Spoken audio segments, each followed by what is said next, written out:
요 정도면 괜찮겠다라고 알려주실 만한 ETF 종목 뭐가 있을까요? 투자의 관점을 조금 다르게 보셨으면 좋겠어요. 앞으로 좋아질 것들이 무엇인가에 대해서 다시 한번 생각해 보셨으면 좋겠고, 해외형을 사실 조금 말씀 자세히 드리고 싶어요. ETF 외에 본부장님은 다른 투자를 하고 계신 게 있으십니까? 일단 저희 회사가 주식을 못하게 되어 있어요. 그래서 저 같은 경우는 ETF가 금융자산으로는 ETF가 대부분인 것 같습니다. 예. 네, 우리 한 40대 중반이신가요?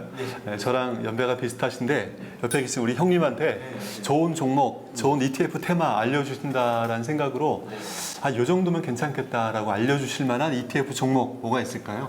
일단 국내 같은 경우는 아까 장기 먹거리다라고 표현을 했었던 그런 것들, 2차 전지라든가 아니면 클라우드나 또는 글로벌 4차 산업이나 이런 앞으로의 먹거리, 앞으로 이 산업이 성장될 거다라고 하는 요 정도. 그러니까 2차 전지, 예, 2차 전지, 예, 글로벌 4차 산업 이런 것들이 좀 있고요.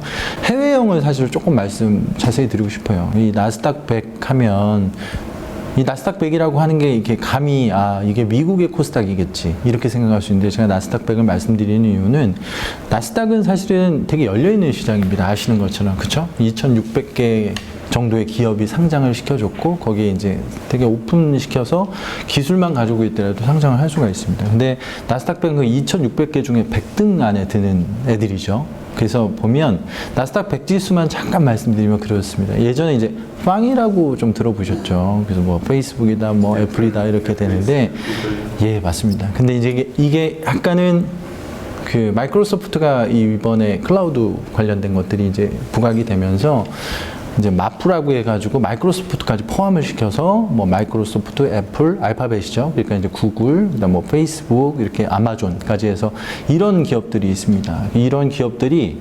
100개라는 나스닥 100이라는 거 안에서 5개 종목이 차지하는 비중이 45% 정도 됩니다. 45%에서 50%. 얘네가 하나로 계산하면 5.5 트릴리언 달러. 하나로 하면 6,600조. 이게 어느 정도 수준이냐면 한국 GDP의 4배 수준이고, 그리고 일본 GDP와 거의 비슷한 수준이다. 이렇게 보시면 돼요. 거기 있는 종목만 하더라도. 예.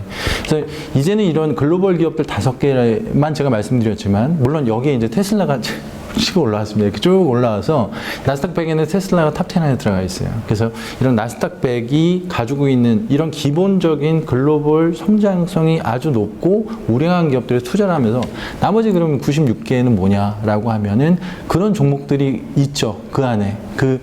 제가 말씀드리고 싶은 거는 테슬라가 좋다라고 하지만 테슬라 종목 한 종목을 사기에는 부담스러우실 수 있잖아요. 왜냐면 이게 언젠간 1000불이 될 수도 있고 뭐 2000불이 될 수도 있고 하지만은 종목 가지고 하는 것이 아니라 기본적인 글로벌을 선도하고 있는 기업들을 사고, 나머지 90개 기업은 이 10등 안에 들어가기 위한 좋은 기술을 가지고 있는 기업이다라고 보시면 되겠죠. 그래서 2600개 중에 100개면 그래도 반에서 1등 정도는 하는 애들이니까, 이런 애들이 더 앞으로 성장한다라고 하면 이 나스닥 100이라고 하는 것은 상당히 좋은 묶음, 포트폴리오가 될 수가 있을 것 같고요. 그래서 이제 대표님께 좀 추천을 드리자면, 그래서 이런 나스닥 100 같은 ETF를 장기적으로 좀 가져가시는 것들이 좋지 않나 이렇게 좀 생각을 하고 있습니다. 어떤 전문가분들은 올라갈 때 올라가는 주식에 더 타야 된다. 성장주는 흐름이기 때문에 떨어질 때를 기다리는 것은 스토핏하다라는 말씀, 현명하지 않다라고, 떨어지더라도 떨어질 걸 감내하더라도 지금 들어가는 것도 괜찮다라고 말씀하는데, 아까 본부장님 2차 전지나 또 나스닥 100처럼 미국의 기술주 중심으로 좋게 보셨잖아요. ETF 지금 더 사도 되나요? 네, 이제 시장 관련된 얘기죠. 사실 지금 코로나 사태 이후에 대부분 전 세계적으로 쓰고 있는 정책이 예전 금융위기에 썼던 정책과 비슷한 이제 경기 부양책을, 재정 정책을 쓰고 있는데, 그래서 시중에 있는 유동성이 많이 공급된다는 측면은 분명히 긍정적인 측면입니다. 자산 가치가 상승되는 모멘텀은 분명히 있다. 그래서 이게 주식이든 어떠한 자산이든지 간에 지금 쓰고 있는 재정 정책으로 인한 모멘텀은 있다라는 건 있는데, 그렇다고 이제 예전 기준으로 보는 거는 조금 다른 것 같아요. 그래서 이거는 더 앞으로 계속 갈 수 있다는 거는 사실 조금 지켜봐야 될 부분이 일부 시각에서는 그런 부분이 있거든요. 코로나에서 벗어났다라고 하는 중국 같은 경우는 경기 회복 속도가 생각보다 빠르지가 않네? 라고 생각하시는 분들도 있고요. 그리고 아직은 미국 코로나 확진자 수가 그렇게 줄어들고 있는 상황은 아닙니다. 그래서 제가 봤을 때는 지금까지는 코로나 이후에 내려왔던 건 다 올라왔어요. 저희 코스피도 그랬고,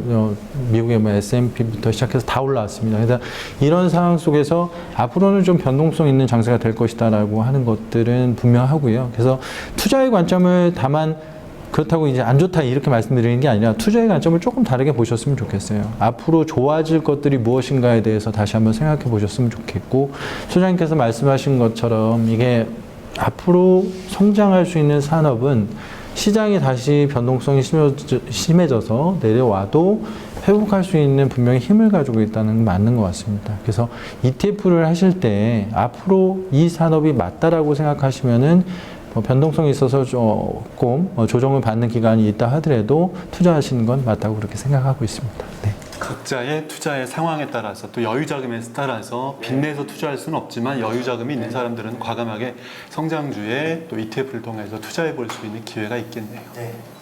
지금 이제 현재 국내 ETF 투자 방향성에 좀 어떤 변화들이 좀 있을까요? 물론 이제 주식을 하시던 분들이 ETF도 투자하지만 고무적인 부분은 퇴직연금 시장에서의 ETF 투자가 되게 활발하게 일어날 거라고 예상을 하고 있습니다. 그러니까 전체 퇴직연금 360조 중에 증권사가 가지고 있는 ETF를 할 수 있는 것이 28조 수준밖에 안 되고, 아까 80%를 넘게 증가했지만 아직은 1조도 되지 않습니다. 8천억 밖에 되지 않기 때문에 분명히 금리가 이렇게 낮아지는 상황이고, 그 다음에 투자 상품을 많이 찾는 것이고요. 그리고 퇴직연금은 저희 같은 경우는 그렇지 않습니까? 월급 받으면 퇴직연금이 이렇게 딱 들어와서 그 증권사 계좌에 들어와 있거든요. 저도 올해 3월 달에 옮겼는데, 이제 3월 달에 옮겼는데, 그 퇴직연금 21일 날 저희 월급날 다음 되면 퇴직연금이 들어오면 그때 제가 가지고 생각하고 있는 포트폴리오대로 다 매수를 합니다. 그래서 분명히 이런 퇴직연금 지금은 약간 아까 말씀하셨듯이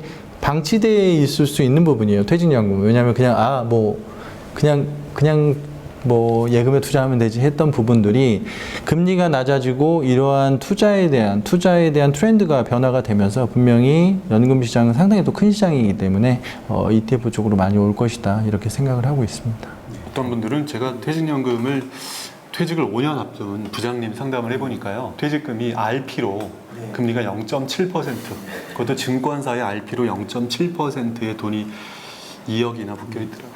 이게 왜 그러냐면 처음에 증권사나 사업자라고 하죠. 퇴직연금 사업자를 선정하고 상품을 추천할 때 특판 RP로 해서 금리 한 2% 주겠다라고 처음에는 시작했다가 1년만 주고 1년 지나가면 금리가 터무니없이 변경이 되는 거예요. 그래서 지금 본부장님 말씀처럼 ETF 형태로 퇴직연금을 적극적으로 좀 관리하는 그런 개인들의 역량도 중요할 것 같습니다. 제가 보니까 그 퇴직연금에서 하는 방향으로 전체적으로 ETF 투자 방향이 좀 바뀔 필요가 있는 것 같은데요. 레버리지나 인버스 하는 방향에서 시장이 그렇게 좀 바뀌면 시장도 건강해지고 전체적으로 대중화되고. 퇴직연금은 사실은 못 찾으시잖아요. 그리고 되게 길게 보세요. 자동적으로 길게 보세요. 그냥 이거는 내가 이렇게 매월 들어오는 거를 가지고 이렇게 이제 리밸런싱을 이렇게 해보고 투자를 이렇게 해봐서 내가 퇴직 시점을 찾을 거야 하니까 되게 길게 보세요. 그러니까 이렇게 아까 말씀드린 나스닥 100이나 조금 유망한 이런 산업이 잘 될 것이야 라고 하는 것들에 투자가 좀 되시는 경향이 있죠. 그래서 대표님 말씀하신 대로 건강한 투자가 되는 것들의 모습은 퇴직연금에 지금 아까 상위에 있는 그런 종목들이 투자되는 것처럼 일반 ETF 시장에서도 그런 것들이 투자된다고 하면 훨씬 더 건전화된 시장이다 이렇게 생각하고 있습니다. 보통 연금계좌 말씀했지만 이제 우리가 보통 연금으로는 연금보험이라는 게 있고 연금저축이라는 게 있는데 연금저축이라는 게 이제 세액공제가 되는 거잖아요.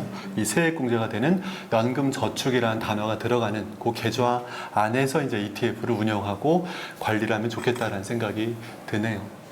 그 소득공제도 세액공제도 세액 받고 공제. 그다음에 투자에서 나오는 또 수익도 비과세 혜택. 최대 700만 원까지 가능하고 뭐 소득에 따라서는 뭐 조금 줄어들 수도 있긴 있지만 이런 세액공제 부분도 있기 때문에 뭐 급여소득자, 그러니까 월급쟁이 급여소득자 입장에서는 반드시 좀 하셔야 된다라고 생각되는 부분입니다. 이게 제가 생각하는 부분. 어쨌든 제가 볼 때 정리를 해보면 무조건 급여 생활자들은 연금 저축이나 이런 부분 IRP, DC형 할 때는 ETF를 하는 게 좋을 것 같다. 근데 할 수 있는 것과 못 하는 게 있다고 제가 얘기 들었거든요. 네. 일단은 레버리지 인버스는 연금저축, 퇴직연금 IRP 이렇게 두 가지가 있다라고 하면 다 안 됩니다. 레버리지 인버스가 들어간 것들은 다 안 된다고 보시면 안 되는 게 좋은 것 같아요. 지렛대 효과를 이용해서 이게 변동성이 네. 큰 거죠. 그런 레버리지는 투자가 안 된다. 안 되고요. 그리고 퇴직연금 IRP에서는 이제 파생상품 위험평가의 40% 이렇게 하면 조금 어렵게 말씀드린 거고 뒤에 선물이라고 붙어 있습니다. 가로치고 선물이라고 붙어 있는 것들은 퇴직연금에서 안 된다. 그래서 뭐 금선물, 뭐 원유선물 이런 것들은 은선물 이런 것들은 퇴직연금 계좌에서는 되지가 않는다라고 보시면 될 것 같고요. 일단 퇴직연금 목적 자체가 장기 투자에 대한 안정적인 나의 퇴직연금 자산을 이제 수익을 추구하는 거기 때문에 그런 상품들은 좀 제어가 되어 있습니다. 그리고 아직까지는 역외, 그러니까 다른 나라에 상장되어 있는 ETF들도 포함을 시킬 수가 없다. 이렇게 보시면 될 것 같아요. 그러면 이제 요즘 ETF 투자자들의 투자 경향 어떤 걸 좀 많이 하고 계시나요?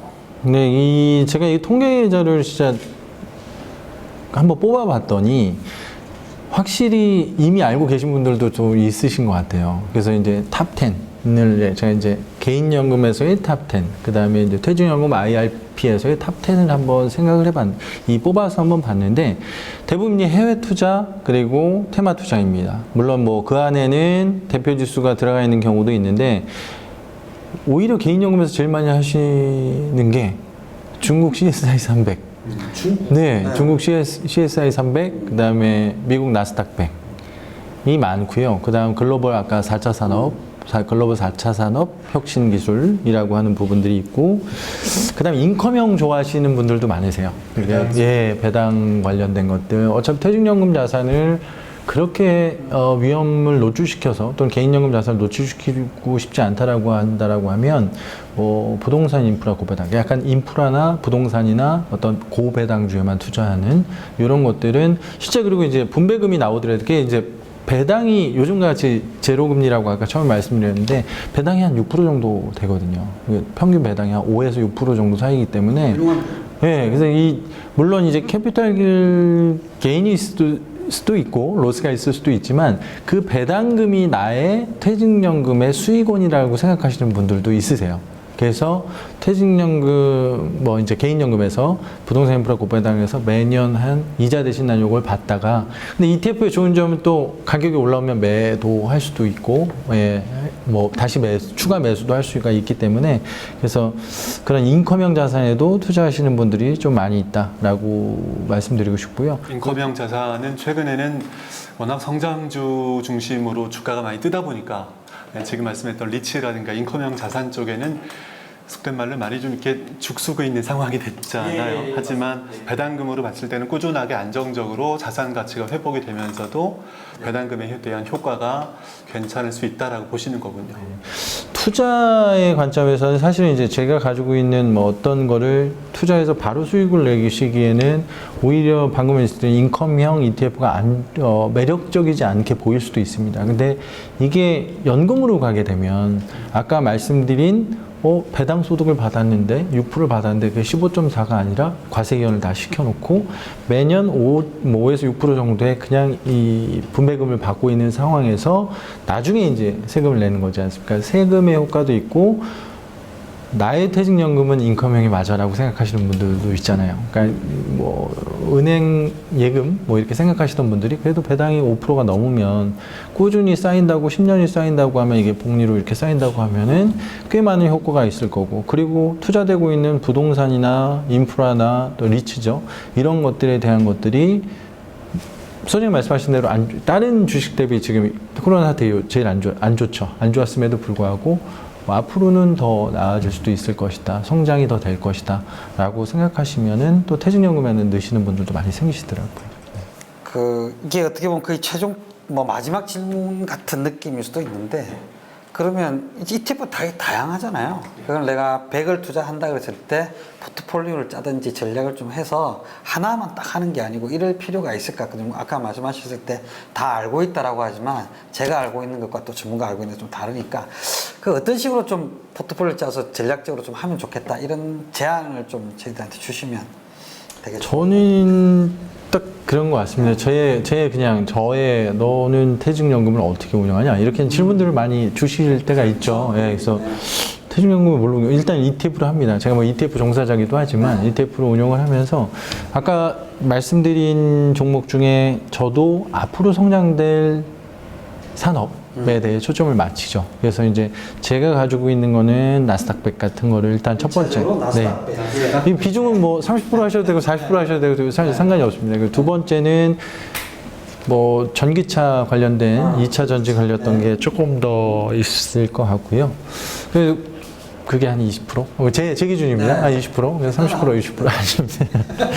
그리고 최근에 이제 코로나에 대한 사실은 그걸 제일 먼저 벗어난 게 또 중국에서 시작됐지만 중국이에요. 그래서 이제 중국에 대한 포지션을 조금 저는 가져가려고 하고 있습니다. 예. 아이고, 제 개인적인 생각이니까. 근데 중국이 물론 이런 건 있습니다. 코로나 이후에 경기 회복되는 속도가 조금 늦다라는 어떤 계속 우려감도 표현을 하지만 그래도 중국 같은 곳이 제 생각에는 앞으로 이제 회복도 제일 먼저 될 것 같고요. 그래서 중국에 대한 포지션도 CSI 300 같은 게 한 20% 정도 되고 있습니다.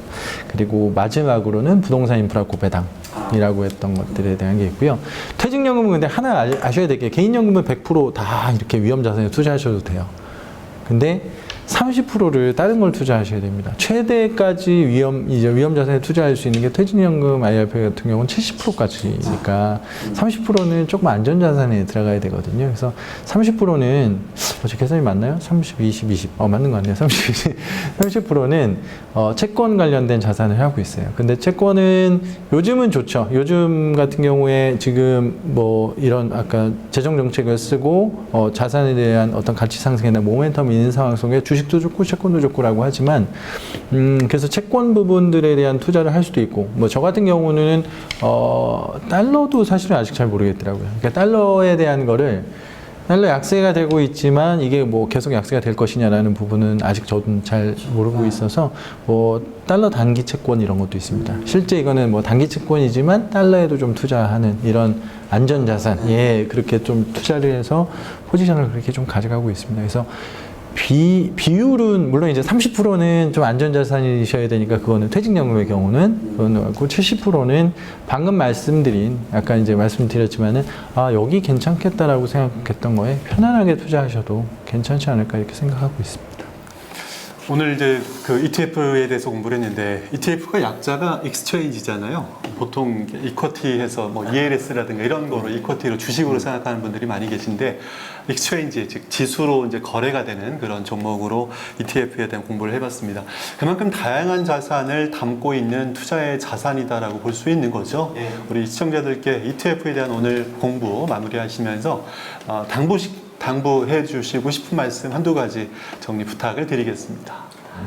말씀드리고 싶은 건 딱 그건 것 같습니다. 이걸 너무 단기적으로만 대응해서 제가 이제 서두에 말씀드린 것처럼 레버리지 인버스 투엑스만 1등, 2등 이 거래만 있으시는 거는 그렇게 바람직하지라는 생각은 들지가 않습니다. 그래서 조금 장기적인 관점에서 투자 상품이다 생각을 하시고 그러면 펀드도 있고 여러 가지가 있지만 그 중에 하나의 수단으로서 내가 투자하고 싶은 ETF를 찾아낼 수 있다면 그거를 쉽게 거래하실 수 있는 것과 하실 수가 있기 때문에 투자 상품으로서의 ETF를 좀 장기적으로 바라봐 주셨으면 좋겠다. 그리고 그 테마형 ETF나 글로벌 ETF를 이제 앞으로 더 많이 나올 겁니다. 지금 444개 상장이 텐데 더 많은 ETF가 나올 텐데 뭐 1000개가 될 수도 있겠죠. 그런 각각의 테마가 있는 이 ETF들을 찾아서 되게 바람직한 또는 건전한 그런 투자가 좀 됐으면 좋겠다. 뭐 이 정도가 제가 마지막 당부드리고 싶은 말씀입니다. 네. ETF의 앞에 있는 ET라는 글씨처럼 우리가 새로운 관심과 투자에 대한 현명한 접근들이 이렇게 이루어지는 계기가 됐으면 좋겠습니다. 오늘 방송 시청해 주셔서 감사합니다. 수고하셨습니다. 네, 고맙습니다. 감사합니다. 네.